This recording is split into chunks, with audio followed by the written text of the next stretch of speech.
actually, it was so much longer than what everyone had seen.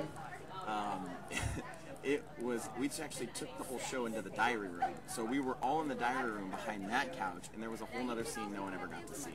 So that was what was hilarious for us, is because it was just so, we could laugh at ourselves, and we could laugh at things that had happened in the house, and it was a great time. We had so much fun. I almost thought that would save you. You know, there wasn't the intention. The reason I knew it wouldn't is because I knew that I could get the votes to get close, but I knew I needed Memphis.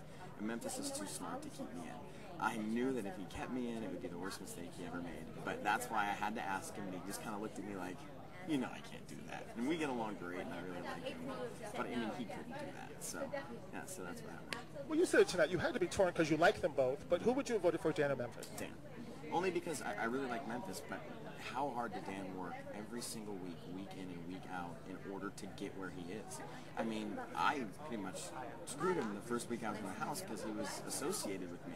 And then for the rest of the entire time he was in there, he was fighting the stigma and association with Brian. He was defending me up to 2 weeks ago. And these people could not stand me. So yeah, it was Dan absolutely. He played an amazing game. Well, I don't know how this will make you feel, but in the early preliminary interviews, Diane interviewed you, my friend Sarah interviewed you. They all said, "Oh, you and Lieber were their choices to be the final two." You screwed up. I did, and that's what's so funny. Since we got out of the house, everyone said that they have pools and stuff, I guess, here with everybody, and I was picked to win the show. And I even knew, and I told everybody before I left, I said, I'm going to either be first or I'm going to be last. It's the only way it's going to happen. I'm going to win or I'm going to go right out right away.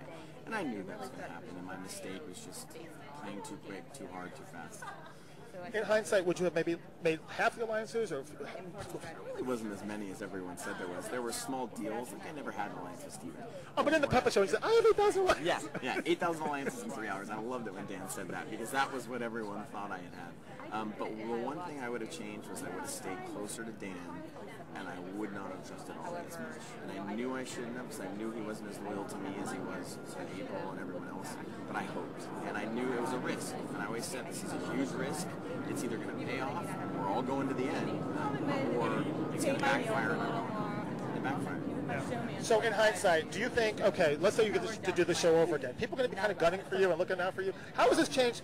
In your real life, people must be like, do I trust this guy now? I mean, actually, it's not that at all. Most of my friends and everyone who knows me knows that that's who I am. And everyone, I think, from even when I came out, knew I was playing a game.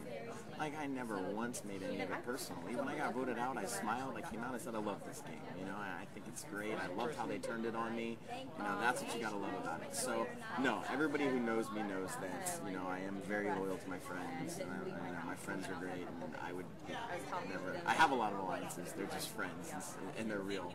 Well, that was the next question. You might have been the happiest evictee ever, and I'm thinking, if you thought I'm going to have a chance to win $500,000, you can't be happy going out first. Yeah, you know, you're never happy to go out first, but at the same time, I really like the way this game was played. I love strategy games, and so. When basically the player got played and I had set this whole thing in motion and it got flipped, it made me love the game more.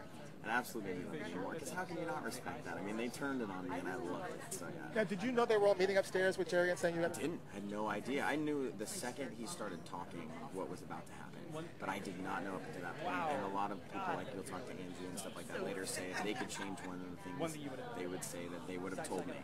The second they would have found out, they would have told me what happened because I could have flipped the whole thing around. Because the look on your face was priceless, like, I'm being flipped. Yeah, and as soon as he started talking, Steven was right next to me, and I looked at Steven, I said, it's me, I'm going home. And Steven kind of was like, what? And then it keeps going, and that's why I just smiled, because as soon as he started talking, I knew I was going in that chair. And then that was it. I knew I was going home at that point. Well, you cost us a lot of money in the office. Yeah. That's what I hear. I hear the pools did not go so well, so yeah. Yeah, it was for me, you and Libra. I don't know what you. Yeah, but when she went out, I was like, there go my prognostication skills. It's gone. That's it. Yeah, the boxes are cleared there. So, but God, I'm happy. I'm happy, Dan. I'm so happy for you. Well, thank you so much. Thanks. Thank you.